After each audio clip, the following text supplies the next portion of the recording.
Good evening, one and all. Welcome to another episode of Caribbean Feedback. My name is Curtis Henry. I will be your moderator this evening. I'm getting some feedback on feedback.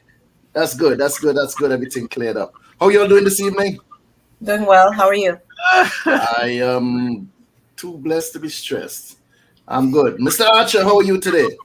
I am 5 blessed, my brother. 5 blessed. 5x. Yeah. Well, I do not believe our esteemed guest, Mr. Mark Chase, will be joining us this evening. So I do apologize on his behalf for anyone tuning in expecting to hear that baritone voice, that presence that Mr. Chase so kindly lends to the show on a weekly basis. He will not be here this evening. So you all will just have to put up with Sam and myself. I'm getting some feedback. Good night, Lucy O'Brien. How you doing? By Sam and yourself. That's bright. What me there? You have a baritone voice? No. All right, then.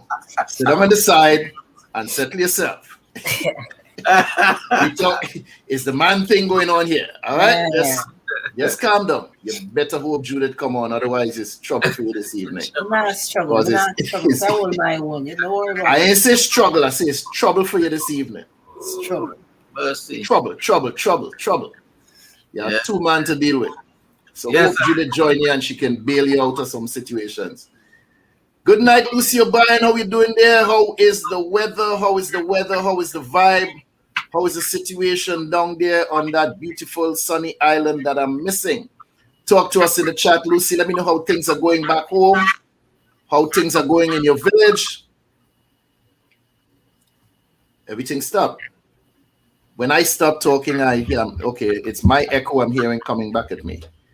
That's what it is. You probably have to do a little adjustment.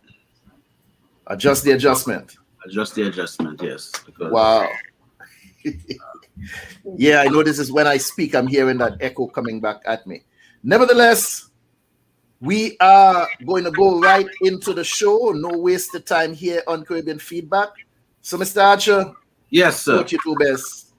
Run the thing. What I do best? Oh, run the thing. Okay, yes. We're gonna run the thing right now. We're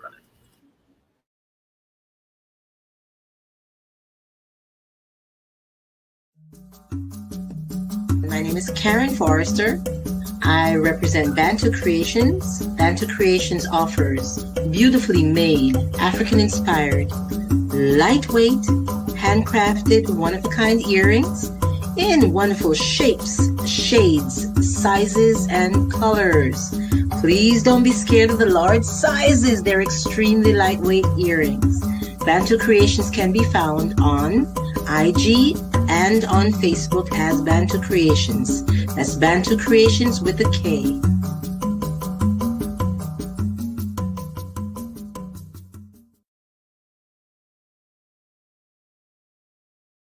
Check me out, chriskeys.com. I'm worldwide. Tony Altamirano. Hi, I'm Gina. What's up, everybody? I'm Win Vu, award-winning remixer. I'm an artist. Hi, my name's Justina Bethel. Hi, I'm Mike Bowen from Denton, Texas. How you doing? This is Tom Cutt from Music by Tom Cutt. Check out Samuel E. Archer's book, Hybrid Executive. We are in the business, and here's how you can be a better business person because you're running your business. You can find my music at JustinaBeth_EL on Instagram or JustinaBethel.com, and I am a hybrid executive. I'm a hybrid executive. I'm a hybrid executive, just like you. Follow me at Koya Music, and I'm also a hybrid executive. I'm worldwide, baby, but just know I'm a hybrid executive. That's all you need to know, baby. Get on up, B. Check out my music, MikeBowen.com. I'm a hybrid executive. I'm a hybrid executive. Yes.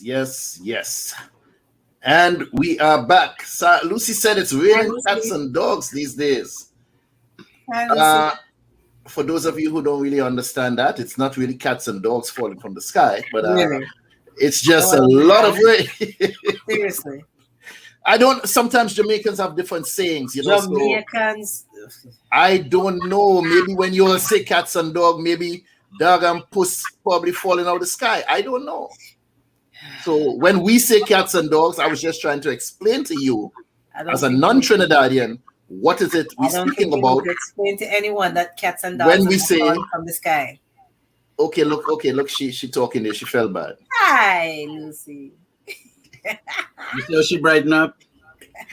We want to encourage folks the like button, and if you haven't subscribed as yet, please subscribe. We're on Facebook and YouTube, and you know, there's some people who say you would like to change. There's some people who say you like to change, Mr. Henry. Who that I would like to change? Yeah, people you would like. No, sir, no. I've made that mistake in my life trying to change people. Speak about the devil, they show up. But no, I've made that mistake trying to change people. That will not work. That will never work. That one hand, shake it. Some people just too stubborn and stuck in their ways. They can and will never change, not even for their own benefit. They will not do it. They will never do it. I make me see the smile, man. Not take it out because I see. Good night, Dr. Julian. Good night. Blouse, skirts, pants, shirt.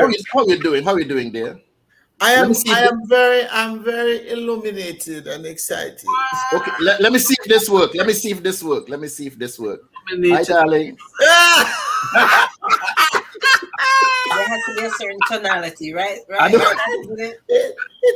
it works. It works when Sam says it. I was just trying. No, it worked with you. No, it worked. No, you don't make Sam feel special. Listen, everybody is special in their own way, in their own time. And it depends on how wonderful I feel that make me think that you're very special, okay? That's right. I just graduated tonight from the Board of Commissioners of Rockdale County. Yay, congratulations. Academy, Government Academy. Okay, before I start clap, you say what exactly does this mean when you say you graduate? Graduate from what? I don't know. It's an academy started by the county that I live in. It's an academy for citizens academy. And so they choose 20 people a year to enter this program. And you go through all the rigors of each level of government and the court system and all of these things you're acquainted with and whatever. And I started it and I finished it and I want to go to my bed now. So you're not part of the elite? I said, who? Are you now part of the elite of your country? Let me tell you a funny thing. One of the ladies said to me, there are a lot of government officials, a lot of women, mostly our color. And at the end of the graduation tonight, this lady said to me, somebody asked me if you're a Delta. You know, I was going to say to her, I have flown Delta, but I'm not a Delta. I think you may not be a Delta. I'm the least interested in those kind of things. You might be a spirit, not a Delta. Thanks, Lucy O'Brien. So guys, tonight I came on to say hello, and I love you all, but I gotta go. No. Okay, tonight we want to talk about the company you keep.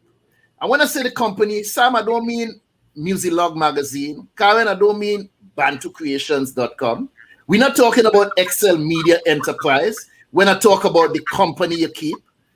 I'm talking about these people we have surrounding us. Some of the children go to school and they come home talking about my friend and my friend. Hold on, no. That is your classmate. Thank you. That is your classmate. Thank you very much. Be very careful.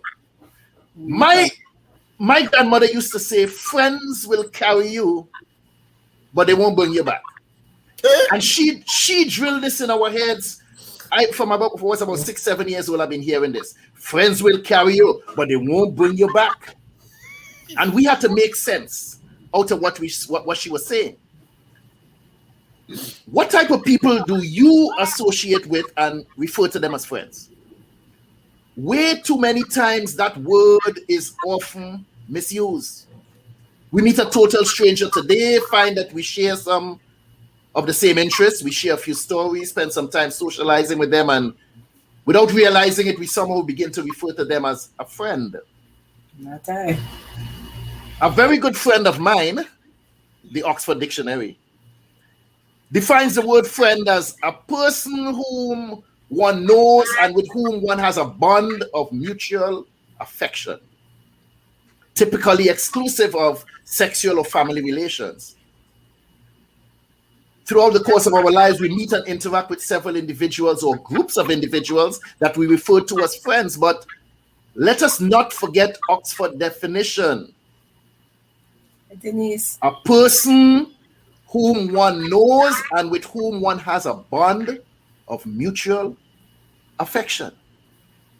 Tell me, people, how long do you think an individual with an impressionable mind, like a teenager, how long can they associate with, hang out, have a bond of mutual affection and not be influenced by a liar, a thief, someone who smokes or consumes alcohol?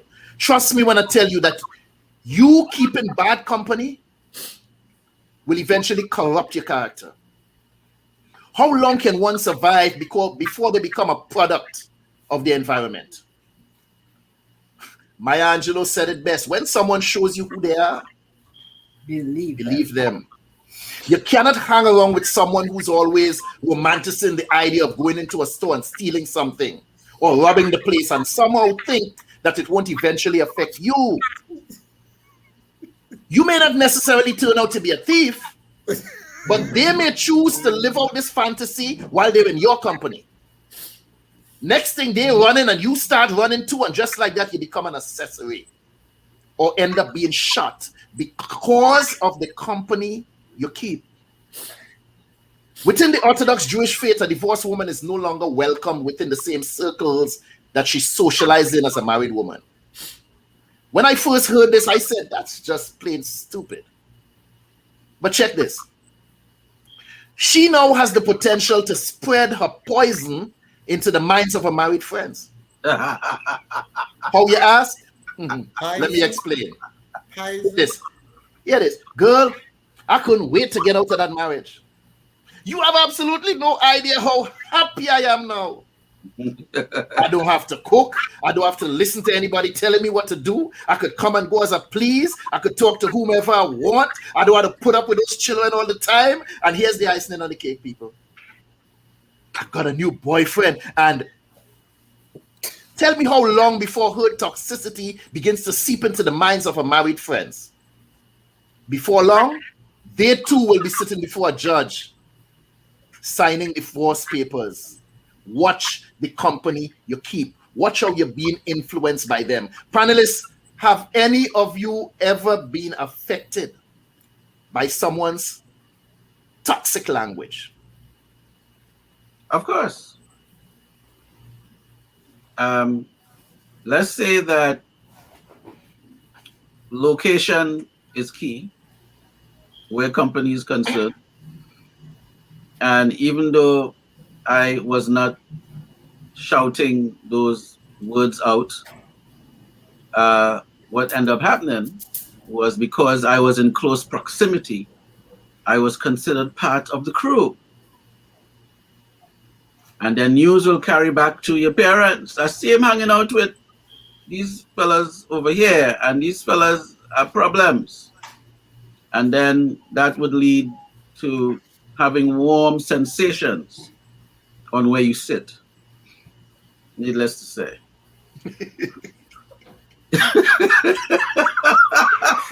It took a while, but I catch it. You could have a future in politics. That's true. You're so careful with your words, man. Damn. There are people that you enter a room, whether it's co-workers or certain family members with whom you don't allow yourself too much exposure. You walk into the room and it's like there's no air in the room.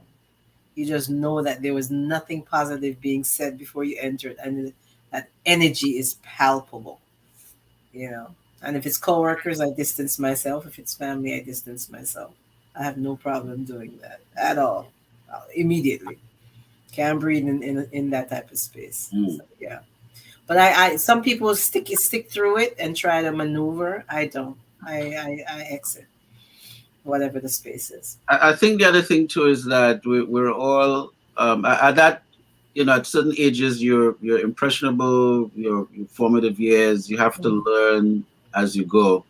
So you might feel a certain way but not understand why. And and as you get older and as you socialize, now you can actually start carving out a little thing. Oh yeah, well I don't really mix over here. I mix here, but what have you got to figure it out as you learn and you grow from it. Now I do have friends that and which is a really short, very, very short list. I may not see them for 2, 3, 4 years, have no conversation, nothing. And when we meet, it's like we're picking up from where we left off. Those are friends. Now, company, of course, is a different kind of thing. But sometimes there's a thin line between the friend and the company. It could sort of work with you or it could mess with you, because if one of the friends and them not really handling this thing right, then it can affect you being in a certain circuit. So it's a learning experience as you go. But what do you use to differentiate though for someone to end up in that exclusive category, that zone that's called friendship zone? Is it a matter of time spent with an individual? Is it a matter of an individual proving themselves to be something other than? What is it for you? There's a time factor to it. There's a time factor to it because I think what Karin was talking about is that like a gut instinct. Sometimes you have this gut instinct where a flag will go on in terms of, okay, there's a positive flag or it's a negative flag. So if you hang around this person and it's like a now thing, and those little red flags keep going, there's a good chance that your gut is saying something to you. But you have those that in their walk, their talk, their daily thing, you could sort of like, this is a cool person, and you kind of form a little bond. Actually, you bond without even realizing that you're bonding with this person, and you have a friendship and go ahead, Karin. No, it's quality and time for me. I had someone about 2 years ago that I thought we vibed so beautifully. We just flowed. Very open person, but then I started to pick up on. I'm a very good judge of character, and sometimes I give the benefit of the doubt. Maybe I'm a little sensitive. I'm a Pisces. I pick up all these sensations all the time from people. But when I realized, no, Pisces feel everything. We feel everything in a space. Everything. You feel the current. Good and bad. But I was trying to convince myself that it was just me. Like, I'm just a little sensitive, so let me, give the benefit of the doubt. But then I realized that she was willing to discuss all the details of a past friendship, bad things within about that person. My feeling on friendship is whatever we confided in each other, or you confided in me, stays in confidence, regardless of if the friendship comes to an end. I don't just like off at the mouth to anybody about what happened to you 10 years ago, 5 years ago. I can't do that, and I don't respect anyone who does it. Straight up, I really don't. And I heard that person go through an epistle of things about someone who was her best friend for quite some time, and I thought, you're going to do this to me. We can't. Dr. Judith? We can't go on. Dr. Judith, toxicity in quote unquote friends, toxic conversations. How do you handle that? I, at this very circumspect moment, feel that friendship is a blouse and skirt problems, a waste of energy. Stop it. It is a pain. No. I've gone to the place where I feel that it's not having friends. I do no longer have to worry about sending birthday cards and stuff. Lord. It is too much work. No. It takes too much energy. I don't want anybody to fertilate themselves with me anymore. Fertilate the backside. No, stop it, man. Enough is enough. No. Real friendship. Listen. Something I was just going to say that, Karen. People who is a friend, they don't have to get a card from you for birthday. And you. You chose to do that work. It depends on your definition of friendship. Absolutely does. Okay. Let me say this. Karen just said something, and I'm very fertilated by this. Karen just said something about, she said, if you were friends and you talk, let me tell you something about talking about people. What I don't like with people, I don't have a problem with anybody talking about me. Just don't lie on me. And I know people will tell me, oh, I love you, and they talk about me like a dog. No, let me change that. They lie on me. I don't have a problem with you talking about me as long as you're speaking the truth. And I grew up with a very different attitude about people. And I hear people, oh, that's my friend you're talking about. I don't think I know that many people who I love hard. I love people hard. Sorry. She loves hard. Okay, not soft. No, seriously. I love people hard. I take people seriously. That's why this gentleman has been around so long. You understand? I take people seriously. The one down there? That one down there? That one down there, sir. Okay. One of our glasses, I'm trying to make him look like he has sense. But it does not mean that I will never say anything negative about him. That to me is irrational. Because the people that you love have negatives in them. And there are times that you will be irritated or hurt or whatever, that you'll say something. For me, it doesn't mean that I no longer love the person or care about them, respect them. It means that at that point, they irritated the crap out of me. And I'm human. I'll say, boy, Curtis is a pain in the whatever, or Sheila or whatever. And what I find is that people say, oh, I can't say that, you can't say that about your friend. Friendship does not mean that you deny the negative truth about people. It is a misconception. It's a fallacy. It's a joke. There's a difference between saying something about your friend and disclosing private matters. That's a different story. That's a different story. Okay. No, I don't believe in that. Okay. I don't believe in that. I mean, that I don't believe in at all. Let me tell you something. People tell me things that I've often said, especially the last few years. I could start World War III, 4, and 5 by saying the things that I know or people have told me about themselves and other people. If I were a careless, uncaring person, I'd just blurt out anything. That I agree with. Just to talk people's secrets. No, that's inexcusable. Let me talk for a minute about the gossipers. Those people who always ready to tell you some juicy secret they heard about something or about somebody. Whenever somebody come to me and say, yo, such and such say such and such, they come and they tell me such and such about you. I'm looking now and I'm scratching my head and I say, why did they feel so comfortable telling you? All right. I may not say it, but that's the first thing that goes through my head. What is it about you that they felt comfortable enough to come and tell you? Right. Maybe it's something else that they know about you, that you participate in this same type of behavior, and you all are two kins. It was a sort of kinship. That they know that you are a person that would, like a sponge, you would absorb that kind of information because you love to hear it. And if you love to hear it, there's a chance that you also love to spread it. Right. So the very same token that they came and they told you, and you couldn't wait to come tell me, I'm asking myself, who else did you tell before you tell me? And who else are you going to tell after you tell me this secret about me? So I really don't want to hear about it. What somebody said about me, I don't care. That's none of my business.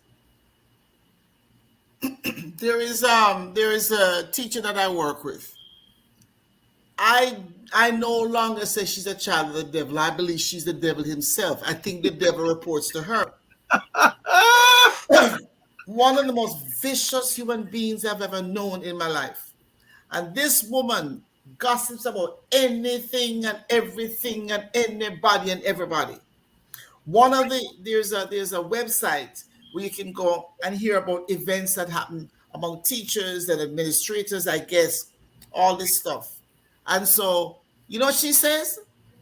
Oh, guys, if you really want to hear some stuff, get yourself some popcorn and tune into that website so you can hear the stuff that's going on. I have never gone to the website. This is about 2 years now. She's been advertising. If you get some popcorn, the popcorn part is what gets me. I said, this little wench should take it like it's a joke. She loves gossip. She has lied on me in that classroom, lied on me to the point that some weeks ago she tried to get me to lose my job. She actually told my assistant principal she wants me out of the classroom because of a negative vibe. Mercy. No, the fact of the matter is that there's a friend of mine that, well, we were friends before, whatever, that works with her. She knew to some extent what this woman was doing, but she never spoke up. She's born, like you said, she's born March 12th. Her name is Christy. And Christy is sitting there with this woman, knowing that they're both Caucasians, knowing to some extent that this woman got a grouse against me. She don't say a word to the woman. And then she did some very untoward things towards me. And I found out and I told her straight to her face. I said, you and I will no longer be friends. I can't trust you. Because if you knew this much that this woman was against me, you should have said something. This much. But she knew more than this much.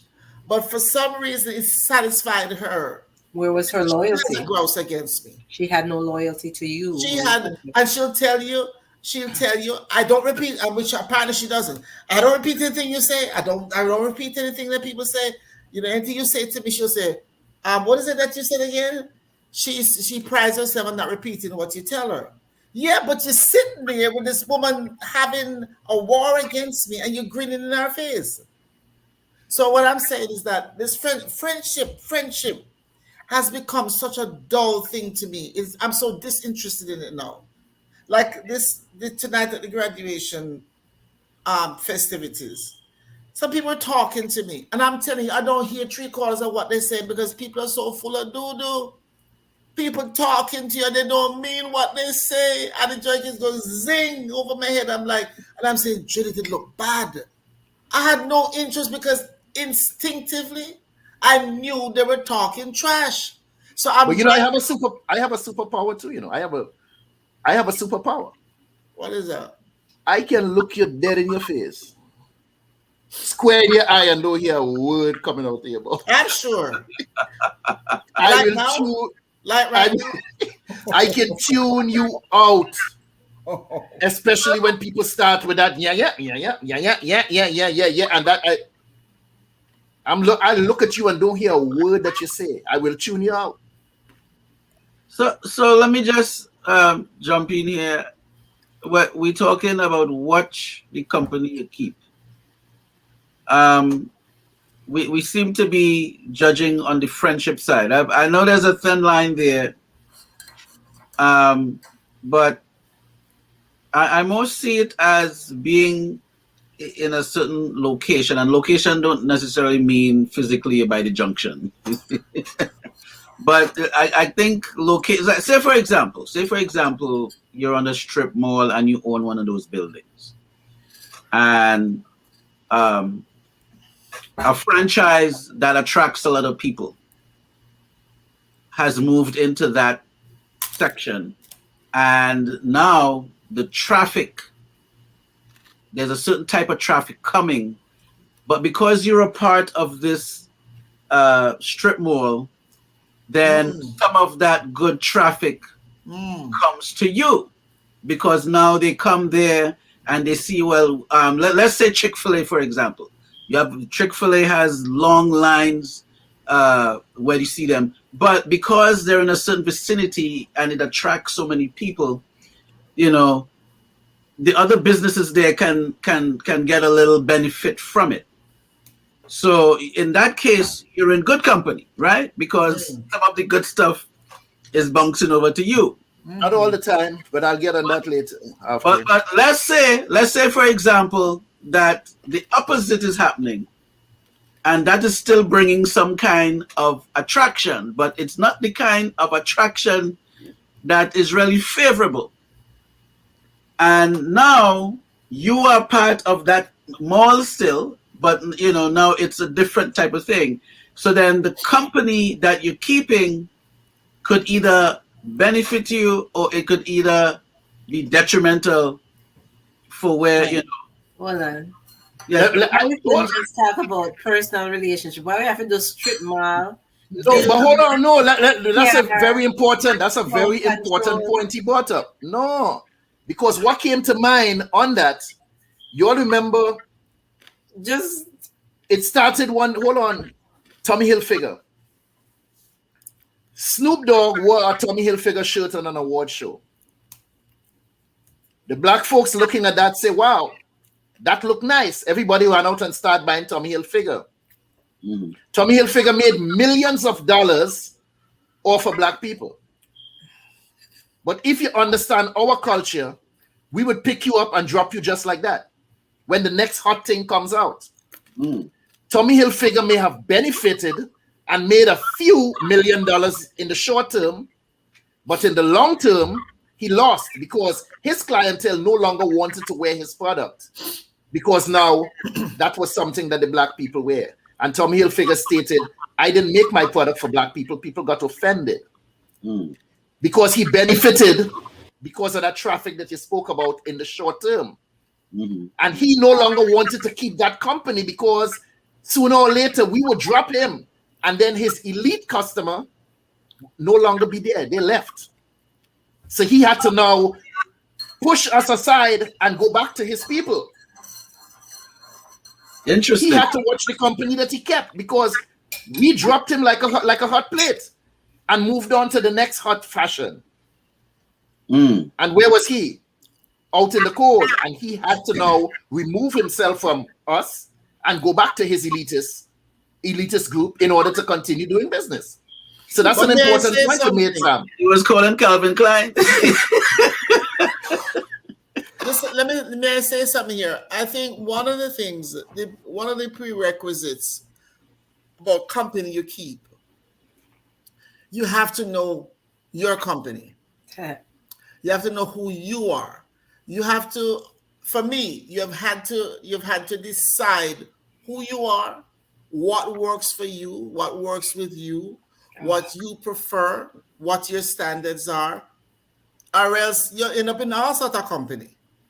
So I think one of the problems is that black people, we're too schizophrenic with our buying and where we spend our money.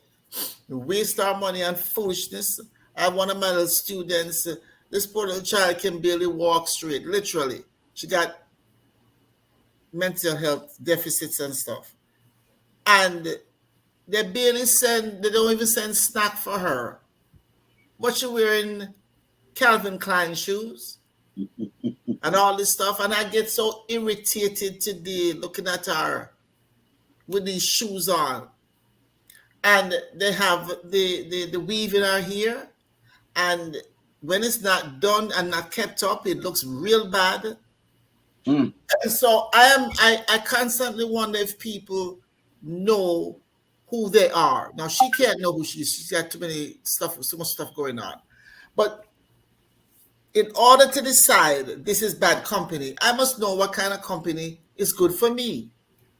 And what happened, I think especially in these days, a lot of people don't know who they are.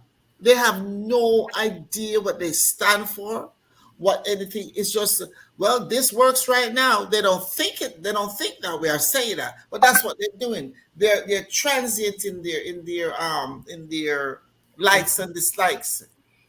And so the thing is that some people don't care what kind of friends they have. They don't care what kind of company they keep because they ain't good company themselves. They're good friends themselves. They have nothing to offer. They're on their way somewhere. So this is just a stop along the way. I think in this time, the only people that get truly hurt about bad friendships are the people who know who they are and have made a decision what is good for them in terms of friendships. Those are the people who are hurting now. But the people that just come for the moment, they don't care. They're going to flop in and flop out. You ever had a friend? Wise. You ever had a friend who turned into a frenemy? Right. Well, that's all right. Yeah, like I said before, you know, I'm kind of mean it, but I don't kind of mean it. Take too much work. Takes too much work. But I'm saying, you ever had one? Anyone ever had one? You who you consider a friend? There are about 42 million of them. All over the place. Oh goodness! Hopefully not that many. You see, I think a frenemy is an oxymoron, because once you have somebody that you really have to cut off, there's a good chance that they weren't really a friend in the first place. But they could be a friend in their definition of friendship. That might be all they're capable of in terms of friendship. Sometimes we want things from people that they're not capable of giving. Their definition of friendship, and I know that for a fact, their definition of friendship is not mine. But because I saw some things in them that kind of works with me, and we get along and we laugh about some of the same certain things, and we get upset about some of the same things. Oh, that's my friend. But very few people like a friend I had for over 40 years. We're no longer friends. But I always knew she had a struggle with me. She just had a hard time with me. And so what was the hard time? If I accomplished something, it disturbed her. And I held on to her too long. Because she kept showing me who she was. But then in the last few years of our friendship, she said, every time I got ready to say, listen, man, this got to stop. You know what she said to me? But Judith, we have known each other for 50 years. And I said to our family, I said, that is no blasted qualification. You can know somebody forever. I said, Curtis, I have a friend on Facebook, so I've known him for 42 years. I don't know how deep that friendship is, but the fact of the matter is that everybody views friendship in a different way. Very much so. Everybody. But what about, Judith, you know, sometimes you have, I've been through this, and I know someone right now going through it. They have what she referred to as house enemy. Someone in your space, in your living space, who is working against you, divulging information that goes on within the walls, within the confines of the home, and divulging this information to people on the outside, working against you inside of the same house that they reside. She referred to that person as a house enemy. How do you deal with it? That's on a different level. The question is this. Why do we, and this includes me, why do we deal with these sorts of people? It might be a child. If you know somebody's divulging stuff about something, why don't you tell them to get their blouse and skirt out of your way? It might be a child. Well, that does happen. So you need to do your backside them. Sorry. You get them one blouse and skirt lick and tell them to sit down someplace. Because there are children who do that. There are children who do that. Since we're on relationships, let me bring in something else here.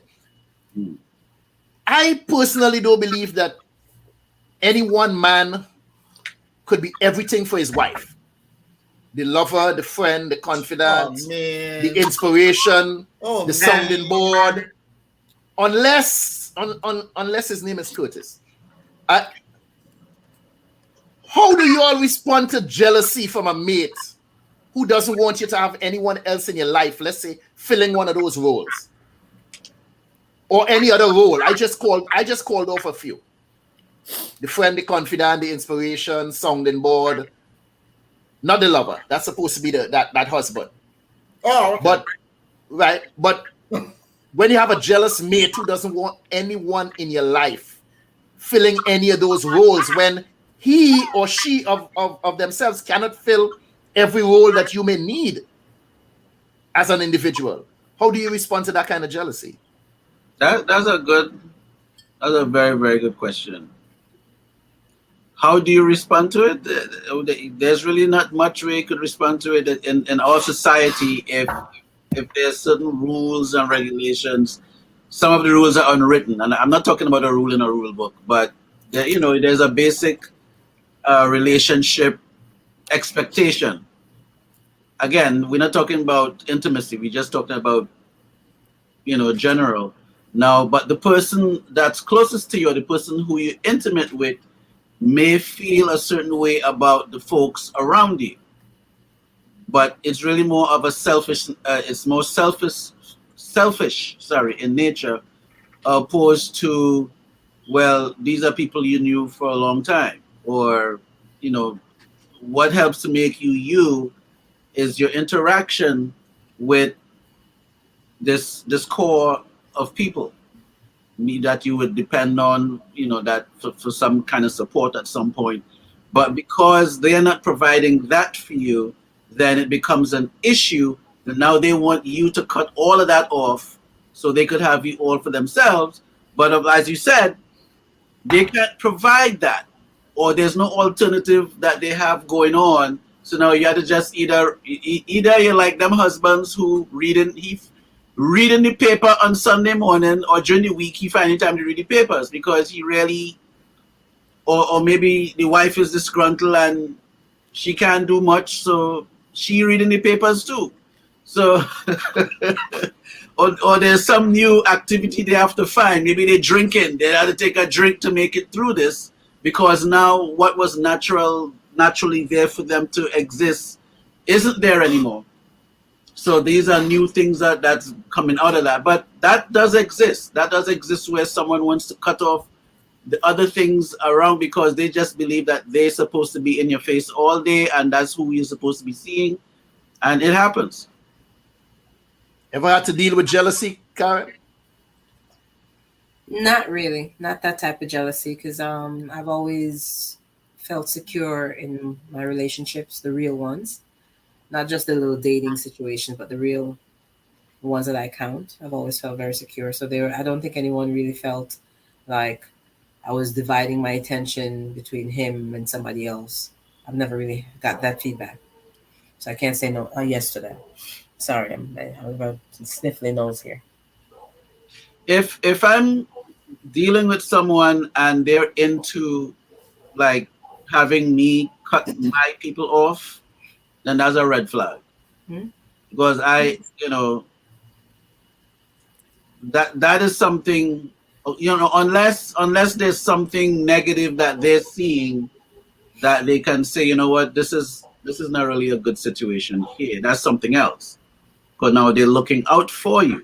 But if it's something that is just a selfish notion that they just need to cut certain situations out from you, and for all kind of reasons, and jealousy is one of them. That's a red flag with that person. And I think Diane made a good point there too, in terms of the ones that you may have some people in your life that just drain your energy. You finish talking to them and you need to go and sleep.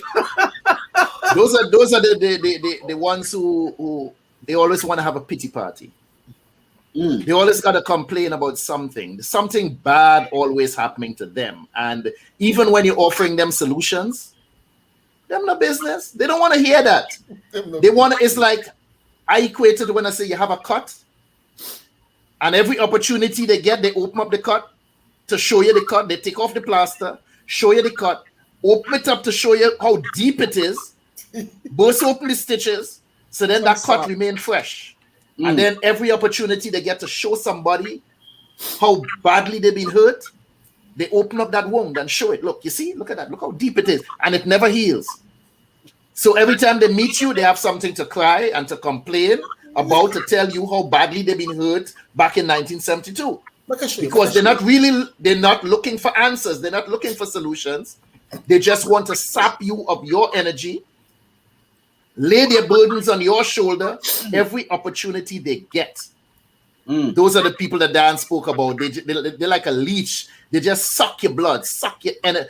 Wait, a succubus. That's what they do. Sukuya. Sukuya, we call them. They just suck your energy, drain you every chance they get, because I don't know, somehow they get uplifted from that. And when you walk away, you like, damn, I was about to go out, and it's like, I don't even feel to do anything right now. They just bring you down. Yeah, they them watch the company you keep. But you know, one of the things you just said about jealousy and stuff, the fact of the matter is that everybody who's in love with somebody, usually, you want that person all to yourself. You want them to be everything to you. You know, not all the time though. Huh? Not all the time. And if they share anything that you consider important with another person, they feel there's some disloyalty, you're robbing them of something. And worst of all, they feel, what's wrong with me? Why is it that I can't give you that? Not understanding that we don't have everything to give to everybody. We have enough to give some to some and none to some. And so you have to learn that you can have 10 people in your life, but you should not, in my opinion, have a lover and 2 other lovers. I mean, it's not a good idea. No, we're not going. Yeah, I understand. No, listen to me. It's like you plant a seed. You plant a seed. Those terms? But, plant a seed? Yeah, you plant a seed. No, about that one. But hold on, let me show you. Let me give you the picture. You plant a seed. Show the landscape. Wait, let me show you. You put it in the ground. Now, I am not the ground, but the seed need the ground. I am not the water, but the seed need the water. I am not the sunshine, but the seed need that. You understand? So that is how people are to look at it. That, okay, you whatever you bringing to the table, you are bringing that, and that's it. But Mr. Samuel Archer, people do not discuss these things that we're talking about. They don't say, I notice, sweetheart, that you give me this and this and that, but you can't give me that. Is it okay if I have a friend who can give me that? People don't talk that way. So that's why we get into so much trouble, because we assume because we kiss good and we feel up nice and all of that, we assume we're giving the person everything they need. But human beings need a variety, as somebody would say, a variety of different kinds of things. So what the truth is that nobody, unless it's Jesus Christ, nobody can give us everything we need. They can't. We're human beings. We can't. So what you have to also do, in my estimation, if it's a romantic relationship, it's a marital relationship, ask yourself, what can you live? What can you not live? No. What do you need so badly that if you don't have it, you can't live properly, you can't live well? So if you need somebody who is more open to communication than your spouse, if you need it in order to live and to breathe then your other half is going to have to try and figure out either to learn to be a better communicator or allow you to have somebody to communicate with separately. The fear is that once you let somebody else in, especially somebody of the opposite sex, they're going to take over what you have with this other person. That's what it is. It's fear. Men, whether it's men or women, you're afraid that if your wife has a good male friend who they can talk to, soon she's gonna be talking about you and picking you apart. And next thing you know, your marriage in trouble. Same thing with the woman, same the vice versa. So I think what it is that we have to have a certain amount of confidence about ourselves and say, listen, if she needs to talk to him and it makes her feel better, and this is the great part, it makes our relationship better, go talk to him and come back. Yeah, the same way that you would want some time to yourself, don't you want the same for your partner, husband, whatever, for him to have his buddies go wherever, whatever they do, basketball, whatever sport that they do, to have some time to themselves and with their friends. I mean, Karen, I agree. So healthy. Karen, I want agree my with own you. time to go shopping, to go to the beach, to whatever. Karen, I agree with you, but here's where I have issues with that. Sometimes you have a a mate, a girlfriend. This is throughout life. All we here, we up there already, right? Somewhere throughout life. Let me talk to you, Sam. You might deal with a girl, and she quick to tell you, you see Patrice over there? Patrice is a whore. Patrice this, Patrice that, Patrice this, Patrice that. But you and Patrice best friend. I kind of wonder, how is it you telling me that Patrice, Marcia, and Doreen is hoes, and all four of you all hang out together, but you're not a hoe? Something about this troubles me. The very same way with they talk about all their friends, and each and every one of them is hoes, and that's your three best friend.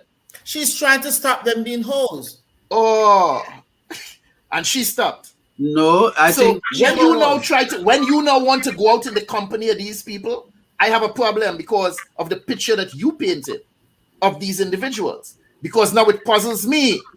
They say birds of a feather flock together. And here you are, a company of four, a flock of four. And you telling me three are hoes, but you're not. I have a problem with that. When you tell me you want to go hang with them. Yeah, that's not a good thing at all. That's not a good thing at all. Do you think they're trying to? Do you think they're trying to step their game up by making the others look bad so that you could kind of focus on them? Yeah, you focus on them, take the attention off of themselves. So when you want to go and hang with that company that you put down all the time, I have a problem with that. But you see, she might be thinking, well, if I tell him that they're that, he won't want them. Because, we all, our brains trick us sometimes into thinking foolishness. So sometimes that's what we need. So she may be trying to do some prevention, Let me just tell them what hole they are, so he'll never go to them. But you see, she don't expect you to ask the question that you ask. She don't expect that. She just wants you to focus on, oh, God, you're host. Well, I wouldn't be interested in them. That's what she might be trying to prevent. But you all ever meet? Where is it? The workplace or somebody who might be interested in you, and they just seem to have bad intentions. No. No. The question: what kind of yardstick you use to measure to find out if a friend or acquaintance, whatever it is, have good or bad intentions? What do you use to measure that? They call them Gwen. You mean them for? What do you use to measure? It takes you just talk to the person for a few minutes and ask some key questions. What do you mean? It takes a little bit of time, Watch people. Watch and listen. Watch them how they treat other people. Oh, yes. Watch how they treat other people. I watch people at work, in my personal life. How do you talk to your ex? I once heard speak to his I don't think they were divorced yet, on the phone, and I was in the vehicle with him, and I'm thinking, oh wow, the nastiest language you could ever think of. The nastiest words. I thought, this is diagnostic of any future that we would have together. Forget it. Believe me, made my decisions right then and there. Unbelievable. And you know something. How do you treat your mom? What type of relationship do you have with your sisters, especially the females in your life? Not just. But you know something, Karen. What you're saying, I agree with, and it's true in many cases. But you know what I've found? That we're such strange creatures, human beings. There are men who do exactly what you're saying there, and the next woman, he treats her like a queen. That's because she won't tolerate the crap that he gives. Okay. And she in turn might beat him up. Maybe physically and emotionally. Time drop my time the fool and can't pull the same stunt with every woman. Right. And you see the same man, you say, but what is that? It meets a match. So the thing is that some people, like I was thinking about this the other day. It's amazing how a man might be married and he's a nasty person, horrible to his wife. And every day when I say these things, it can mean the opposite. It can mean the woman. And he's nasty to his wife and unkind and vicious. And he meets the person that he really wants to be with. and really cares for her. And this man becomes, for lack of a better term at this moment, a pussycat. You can't get him. I mean, he's soft with her. Go to the next statement, Sam. Who was nasty with one person. You see what they said, Judith? Monkey know which tree to climb. Monkey know what tree to climb. In your country, they said, "Duppy know who frightened." Right. Duppy know who frightened, yes. Yeah. But before we run away, I want to just say this. Run. I've been to corporate. Yeah, I know. But I've been to corporate situations where you get a job where it's like a temp. I did a lot of temp in New York. Back in the days. What I had to learn is that I am to either push some papers or stamp some papers or press some keys so I could get a check by the end of the week. You knew you would. Some people don't understand that. Some people go to a job, they want to be everybody's friend, they want to be nice, and the thing and the da. No, you come there to push some papers or stamp some papers or press some keys so you can get a check to go home. That is it. I had to learn that. Let me share what happened to me. Go ahead. Last week, this woman, 2 women I work with, this teacher, the same one that asked them to fire me. Give it every chance she gets, she's talking about me to somebody negatively. And while in my face, Miss Judith, and I was to her, lady. But anyway, she's talking to me. Something was said last week, one day, Friday, and she said something so asinine and foolish. And I was like, I'm so tired of this woman and this nonsense. But I have to hold my tongue because what she wants me to do, she wants me to go off on her. So she can say, see, I told you she's not a Christian. I told you. I don't go off on people. I would rather you buy the rope for yourself and hang yourself. I don't want my fingerprints on a rope that you used to kill yourself. And I'm very serious about that. So I have the personality where I can wait. Do what you got to do. But I'm not going to come at you because that's exactly what you're looking for. As we are talking, this mad woman said to me, this woman said that to me, and me mad in a different way. She tell me, I'm just trying to make you happy. And like you just said, Sam, I turned around and I said, make me happy? She said to me, because you don't seem to be happy. I said, who are you talking to? I said, you can't make me happy. I said, I am okay. Why do you think that I am unhappy? And how can you make me happy? I would do anything for you. I was like, you're not a man. What is wrong? What do you mean you do anything for me? From you? But she has put herself, and what I come to realize, she has zero self-esteem. She doesn't even know who she is. So what happens is she's the woman in charge in the room, but I run the room. So she's intimidated. She has very poor, just minor skills in terms of organization and whatever. So I basically run the room. And that's what our problem is. But I say that to say this. People are confused. I said, let me explain this to you. I come here to work. Like you just said. The two of them in there are always remembering when payday is. I said, well, how come I don't remember when payday is? You know why? Because I go to work. And because I work, I'm going to get paid. That's right. right. I'm not getting paid. Because it's automatic that I put in the time and the money goes into my account. But these people are working every day and friendship. And I said, even though I say you're my friend, we are friends or whatever, understand something. My priority is to work. Because I get that paycheck. That's what I come here for. I've seen you throw jobs away for that nonsense. Yeah, but you brought up something just now. As Sam talk about this friend, people confuse co-workers once again with friends and friendships. They take all their business and they let it loose on the job site. And unfortunately, so many people in this day and age, we living in this virtual world, caught up in the matrix, believing that this social media is real. We spend so much time in a space where, like Sam said before, you're meeting someone's representative. You on a platform like Facebook where you have 323 friends. But let your car break down at 3:23 in the morning and see how many of them willing to come out and help you. 324.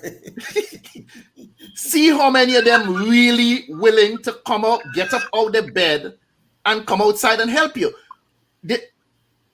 Anybody ever, I don't think it's you all, I won't accuse you all of this, but you ever met somebody on social media who, I don't know, they sort of think they were deceiving you, or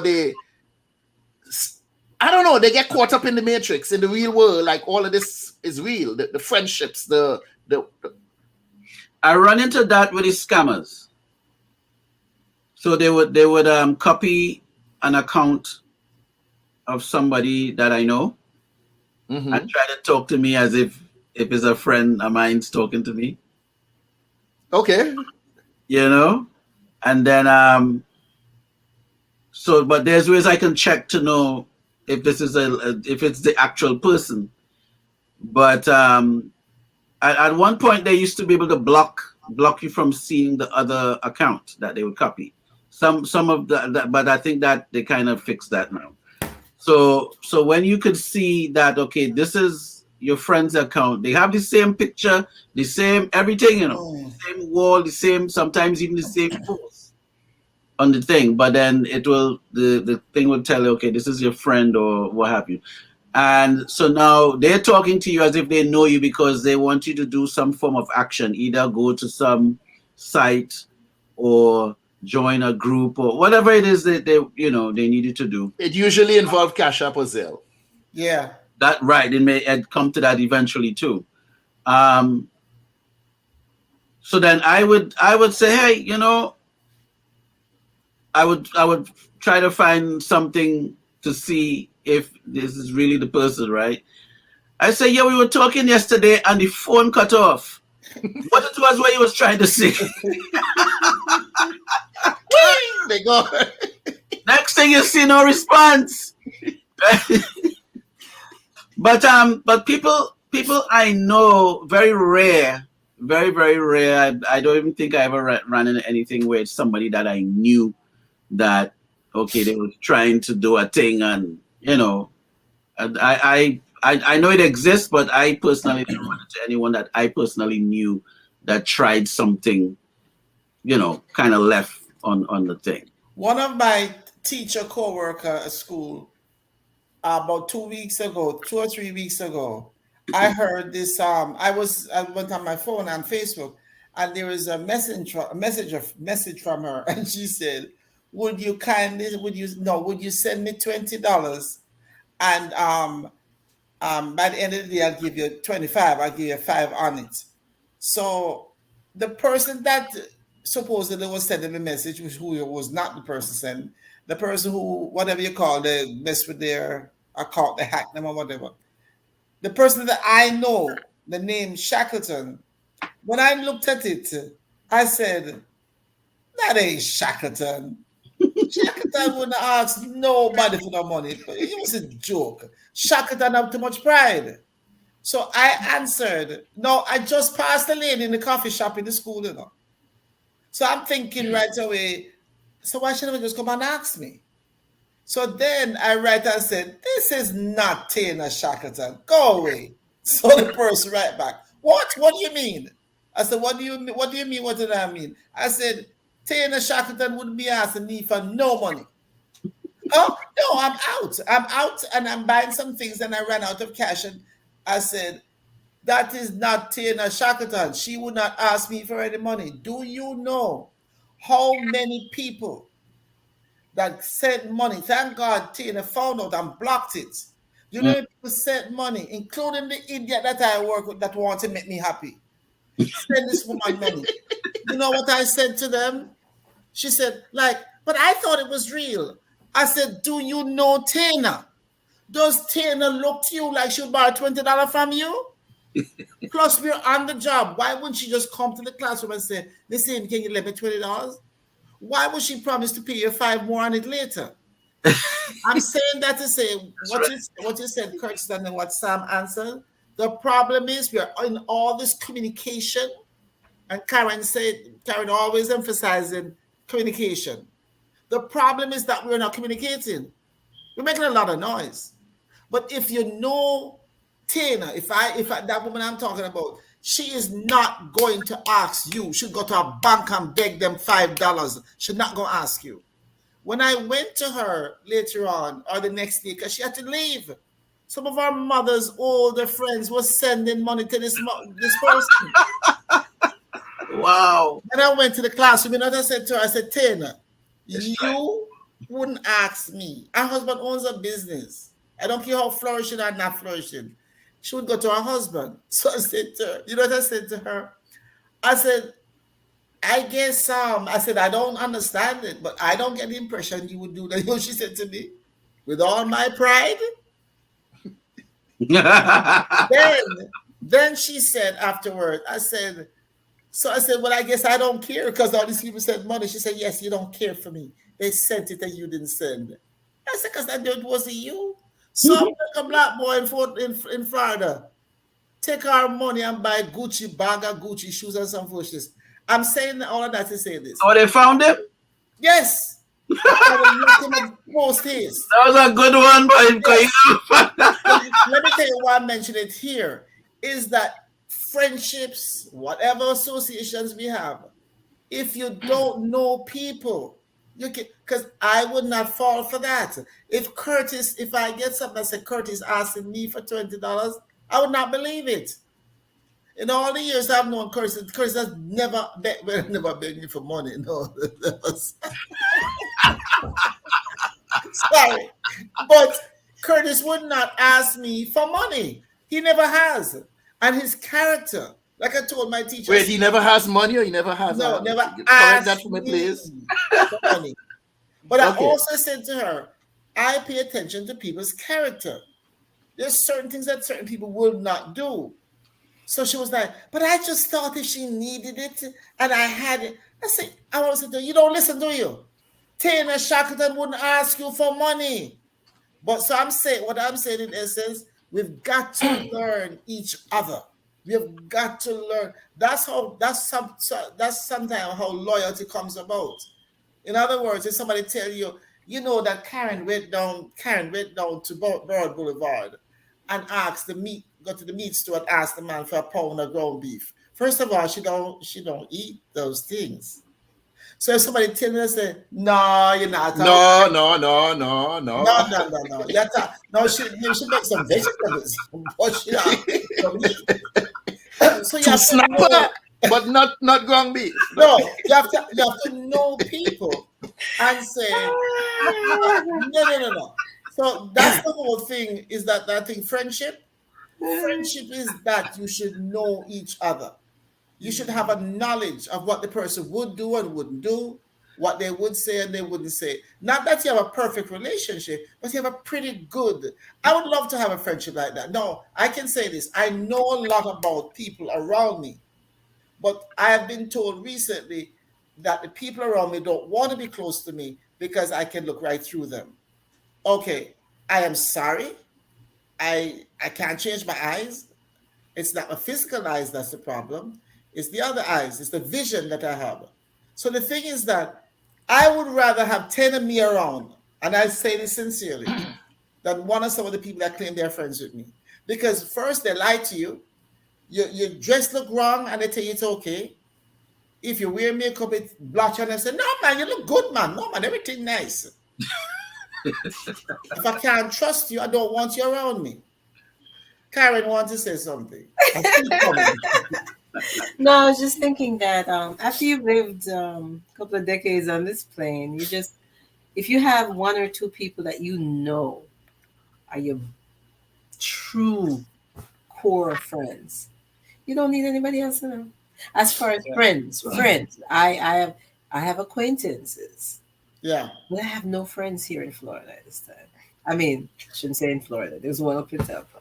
But I don't need you to be my friend. We can hang, we can go out or whatever, but I don't need, I feel like your friends are very short list. Yeah, like 3 people that I know You know, I can call at that 3-something in the morning and say, I'm stranded here.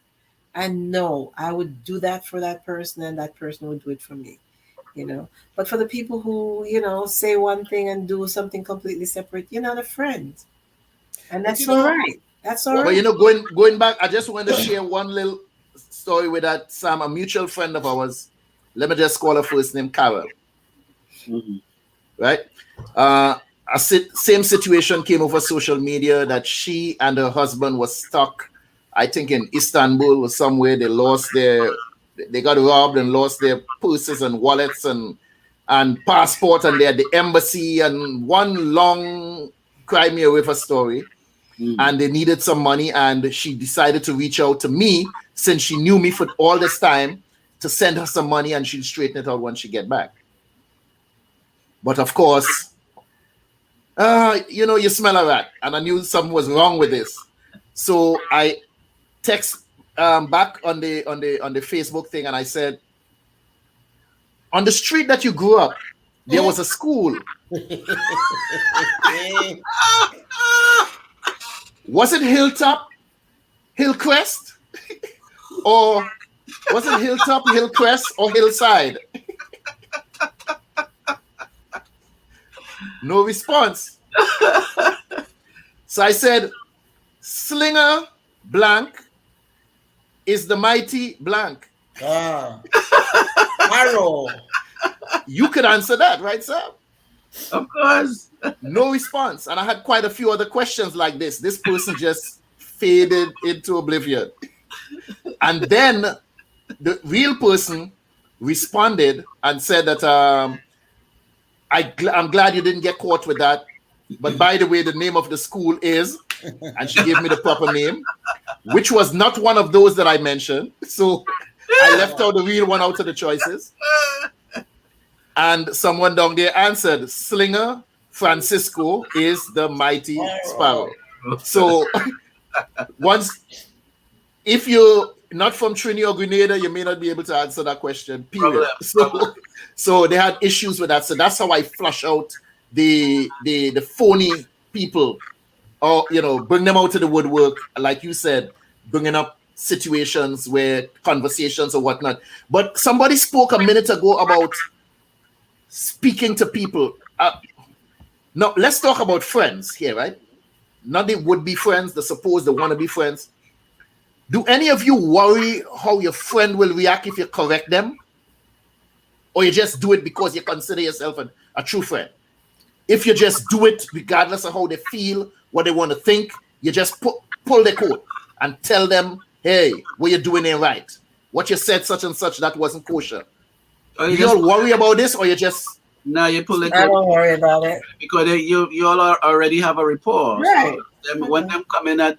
Like, there's certain people who would come at me a certain way because we go way back. So it's already... There's, you know, it's not like they just walk off the street and try a thing. That might get, you know, you might get punched. But I'm just saying, certain people who on that level with you would be like, yo, Sam, that was real. Yeah, that was kind of tacky right there. Like a friend will let you know right away. They're not really sugarcoating nothing for you. But you, would you sugarcoat it, concerned about their feelings, or would you let them? No. Not my friend on them. So, well, that question wasn't for Judith. I don't know how she does. I don't know. People are willing to test someone that they would consider as a future girlfriend, boyfriend, husband, but they're not willing to test future friends. You know, you have to test your relationships. And they have to ask certain questions and you know, certain conditions. If you're always showing up for that person's event or children's party or whatever the situation, and you realize that this is not being returned, then you have to be like, That's my next. That's the problem, people. That's my next question. I test. I test because I'm not afraid to test, and I'm not afraid to tell if it's a real friend. I'm not afraid to tell them. And if they come back at me sideways, come back at me. Friendship should always be tested, as long as there's, you know, hey, I respect you, and say what you're saying. When we're done, we're done. Go back to How about you, Sam? I made those mistakes though. I never tested friends. Oh, I test them all the beat the time. I crap test out them of all me. the time. They beat the crap out. No, of me. but you may not test them on a conscious level. I do. No, I never did. But yeah, but I was about to ask this: if anybody ever had someone who you always go out of your way for, but when it came time for them to reciprocate, they always too busy. Dr. Whenever talks about her 40 plus year friendship that she just kept stretching out. I had an 18-year best friend, and when I needed her at the most critical time in my life, she was still asking me to come to her to help her. I was like, okay, bye-bye. So, I'm serious. I'm very serious. I'm very serious about that. That has happened. There has to be reciprocity. Most stuff like that. They're not in it. That's a little different thing. They're not really. I'm talking about years of service to her. Not in a category of what I would have. So like I would meet, if it's somebody new, everyone I meet new, they get a new page. It's a clean page, and then over time we will see. Where I say, you know, if you feel the vibe. So there are people that you'd meet later on, and as you rapport with them, so it's at a certain level. It's at a certain level. So it's not like all the way up here, but because it's at a certain level, you can work with it. But you don't have to walk on eggshells about it. You can really test certain things. Well, I'm not going hardcore. I'm just saying you test certain responses. You test whether they're willing to be there in certain situations where you need them. And if you're getting constant excuses, that's diagnostic of what the future holds. Girl said diagnostic. I'm sorry. Here's the other part of that, right? Personally, over the course of my life, I met quite a few people. Their favorite radio station is WIIFM. What's in it for me? What's in it for me? And like I say, whenever you converse with this person or you meet them and you're catching up, somehow the conversation is always centered around them. Mm-hmm. As if you have nothing going on. Yeah, you can never be in pain. You can never be stressed out about they always one up you. You say, boy, listen, man, what happened last week? I fell and I was walking and I slipped and I twisted my ankle. Boy, let me tell you this, boy, last I break my foot. Wait a minute. I fell out that tree. I'm telling you, they even let you finish. I twist my ankle, they tell you they break the foot. The other day, something I bounced in somebody and they wanted to fight. Well, I get stabbed. And they just one up you with their stories, and it's just the conversation just somehow have to circulate around them. They have to be the center of attention all the time. And you say, I was walking down Flatbush Avenue and a bullet swing by my head, so I missed. They say, but I did. They killed somebody.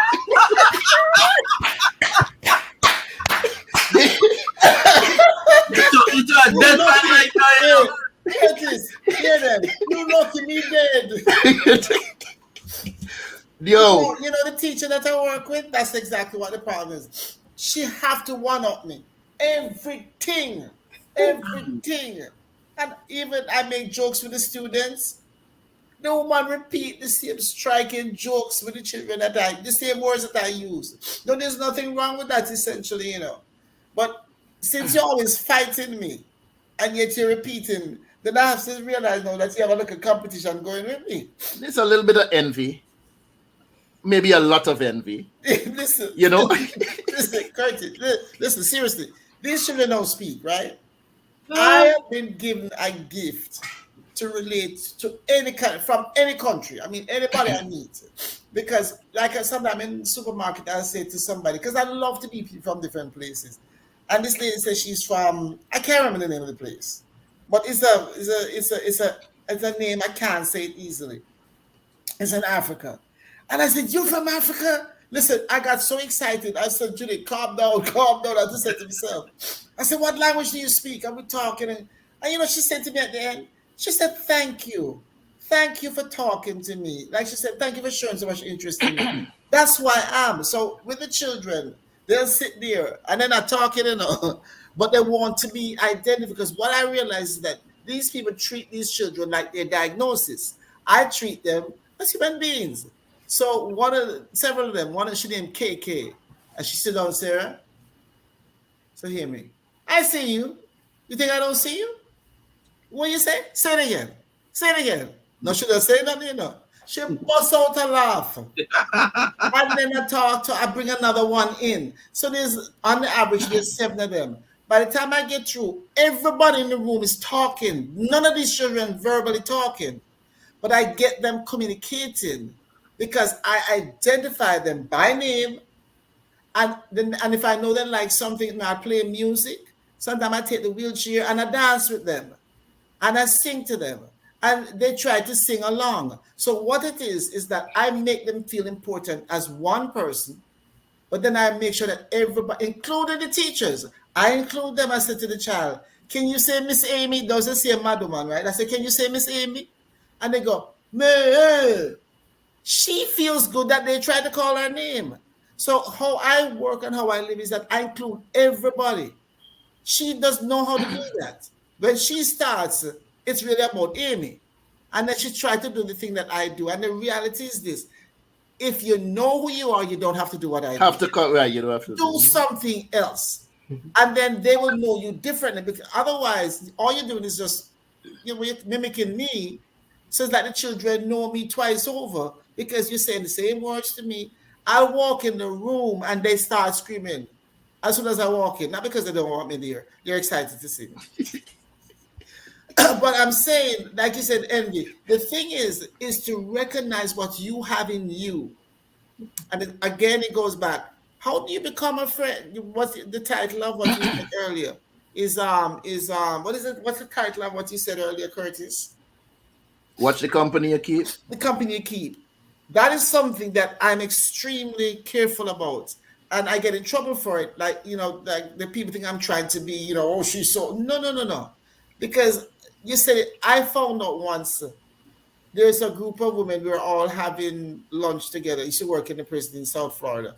And I said to them, man, you're from that country, you're from that country, you're from that island. Let's start bringing lunch from your country and we have lunch and we share it.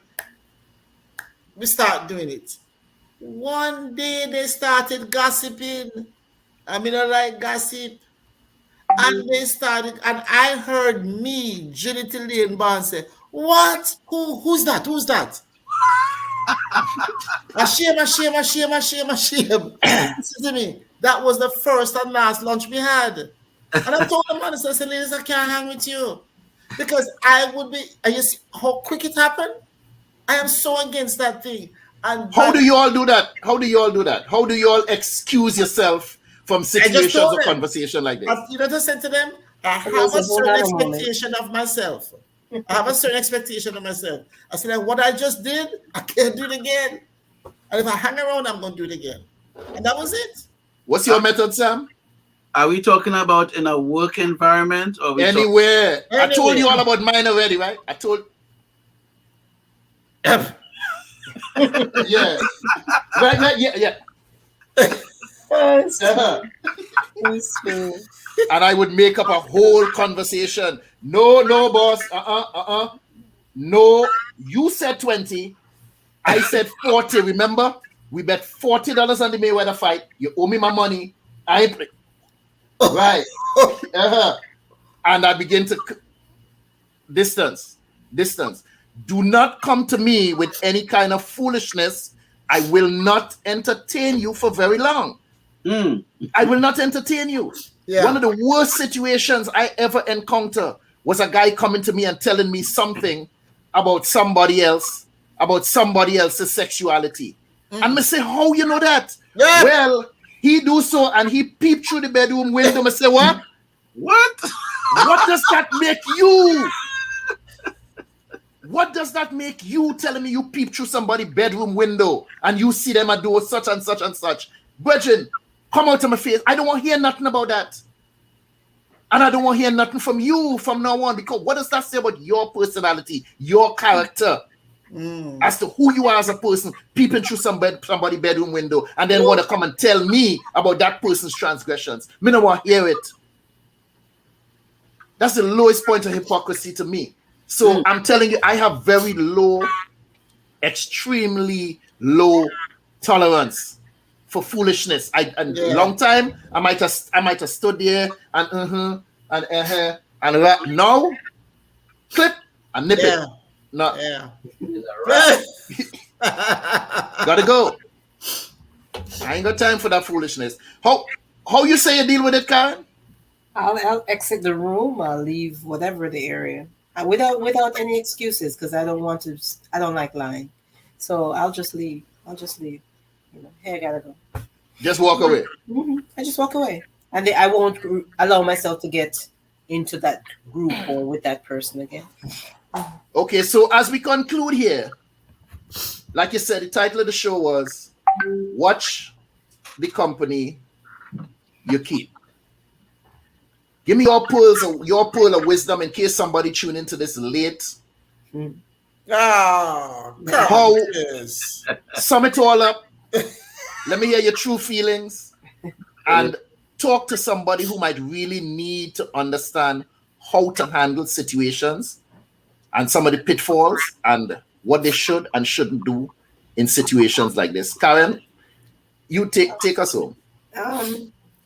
As Dr. Judith says quite eloquently, know yourself. When I was in my teens, I remember knowing what I wanted for my future profession. I was really on a path, being guided by counselors and so forth.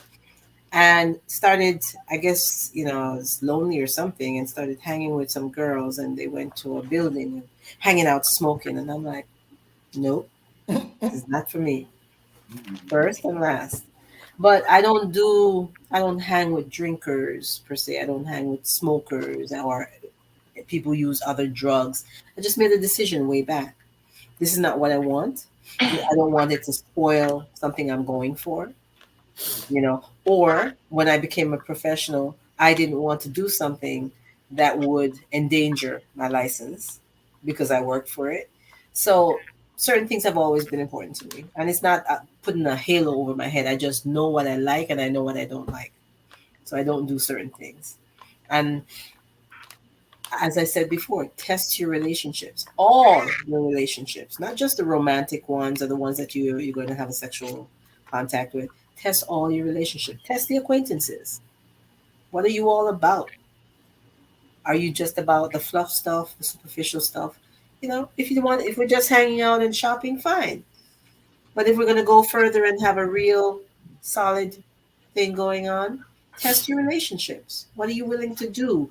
Are you willing to be honest about certain things? If you're cagey, guarded, secretive, you're not my person. We can talk on some other, hi, how are you doing? That's about it. And I'm good with that. A few good friends, real good friends, that's enough for me. That's enough. That's a rich life for me. Test your friendships and weed out the people who don't mean you well. That's it. To piggyback off what you said, I have an 8-year-old son, and he said this maybe 3 years ago when he looked at his brothers and he said, that's not for me. At the age of 5, he looked at his brothers in a particular scenario and he said, no, I'm good.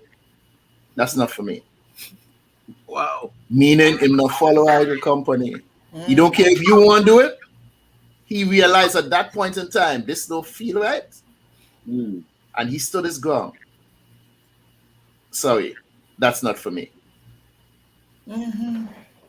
Judith, give us your closing remarks, please. 2 hours. I think I will go with what Karin said. I agree with her 150%. And so I'll go with what she said.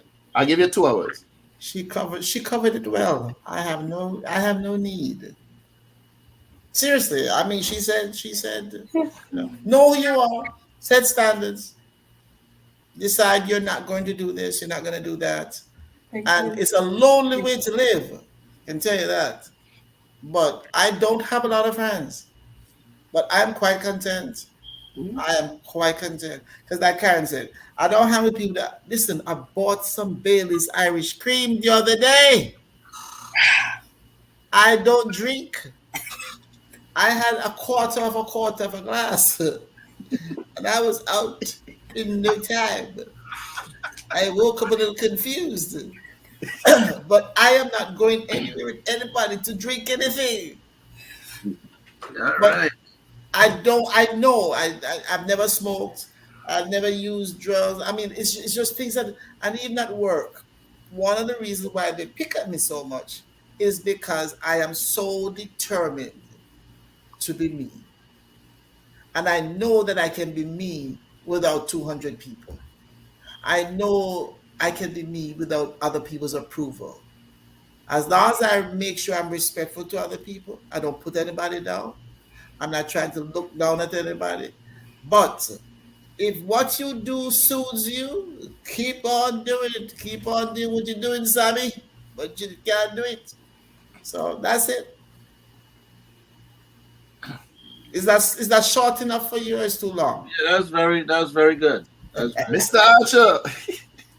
So we may have to start a section called "What is Sam snacking on tonight?" Tonight I'm snacking on mango strips that has been preserved, and they're very good roughage to keep things moving in the right direction.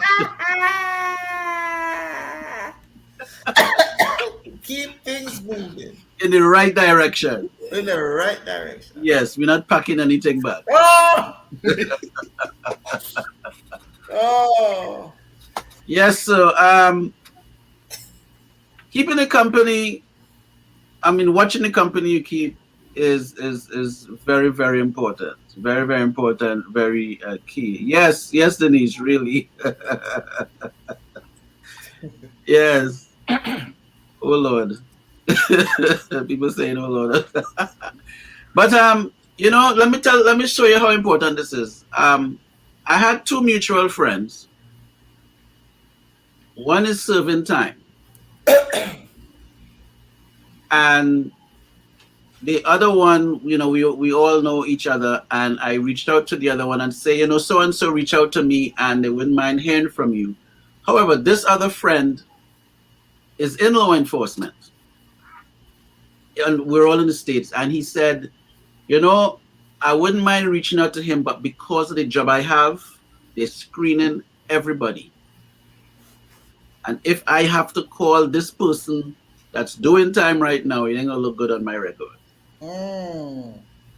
That is how serious this thing is. So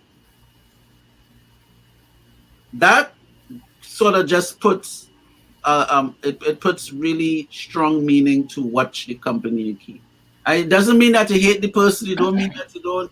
Sometimes you just have to just be really careful as to what you get tangled with. We all get tangled with stuff every day. What you get tangled with, just be careful what it is, because you might be walking down 10 years down the road, and that could pulling you back because of a phone call or because you signed a visitation book, and now you can't predict what gonna mess with you, but the ones you could control, do your best to control them. And by the way, I have coffee as well, but Curtis,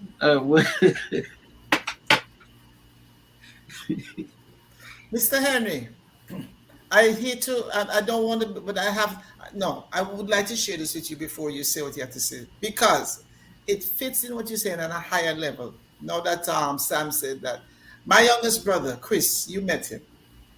He's been an attorney for over 30 years. And he works mostly on government contracts. Now, I'm not saying anything here that I can't say, and what I'm saying is generic enough. So every few years, because of what he does, his siblings have to turn in their social security number and different things to be checked on us, so we can be checked on. That we are not a risk and we're not a problem to mess with his stuff. So normally they don't call you, they get information from him, and however they check it. They called the other day. I'm one of the people, one of his siblings that they called. Now this was hilarious to me. And the lady says to me, when is it that you first met him? I started laughing. I said to her, so I said, oh my God, Judith, I'm in trouble. You put Chris in trouble because I started laughing. She said, no, it's okay. I said, when did I first meet him? I said, I assume on December 3rd, 1962, when he was born. And it's a trick question. Because what they're really trying to find out is, do you really know him? Are you really his sister? So there's so much that we have to be very careful of. That's something that we keep. And he said to me, he called me, he said, I'm so sick of these blouses. Anyway, he said, them going on like you're bringing a legal party. Yeah. But it's the company you keep, even though we're siblings. It's the company we keep. And that's on a larger level, but it's a serious thing. And I would hate to know that I have done something that would jeopardize him. Because in a sense, we are accountable to each other. So I understand what you're saying, Sam. That's why I shared that. Sorry, Mr. Curtis said. All right, important, man. Somebody's helped tonight. As we conclude, once again, I'd like to thank those who tuned in the chat, Miss Carol Knight, Trinigel Fly, Denise Williams, Lucy O'Brien, and Diane Roxanne Martin. Thank you all so much for your continued support. Thank you all for joining the conversation and always being a part of the chat. I urge those of you within the sound of my voice, subscribe to the channel. Go on YouTube, hit that little red thing that says subscribe. Click on that. Play the video. Give us a thumbs up. This will help the show to grow and gain the much needed support. Pass on the link to someone who you think can benefit from the information that we imparted tonight. Maybe you know somebody who need to check a few friends or check themselves as to the people that they associate with. Pass the show on, pass the information on to them so that someone else can benefit from the show as well. Like Judith agreed with Karen, I have to agree with something that Sam said. I am not saying that we should eliminate everyone that we don't agree with from our lives. No. But what we should do is limit association. Speaking about the company that you keep, use that word company and treat your life and your existence like a company. Learn to hire and fire people from your life. Fire them if their character or their conduct isn't aligned with yours, or if it can have adverse effects on your peace of mind, and worse yet, on your life. Learn how to hire and fire people. Learn how to let go of friends who exhibit jealousy instead of joy when you accomplish something. That is not a friend. I said the word before, that's a frenemy. Understand that these people, they're not really jealous of your success, They're just angry that you moving ahead while they're still standing still. They're angry at their own inadequacies. And that is what shows up as jealousy sometimes in relationships. Because you moving, they're standing still. For encouragement, I encourage you to be around people who raise your vibration. People who encourage and inspire you.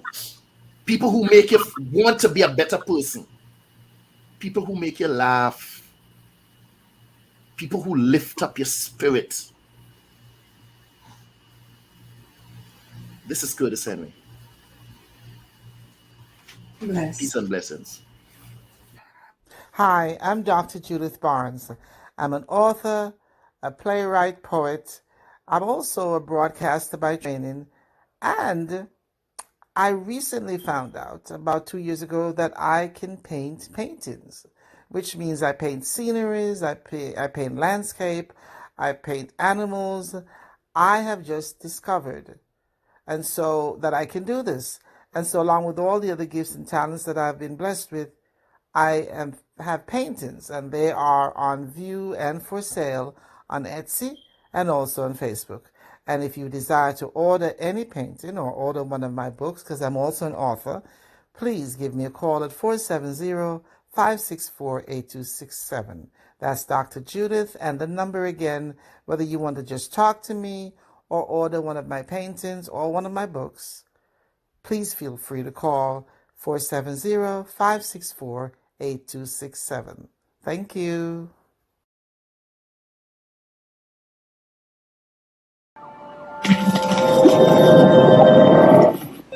Hello there and welcome. My name is Curtis Henry.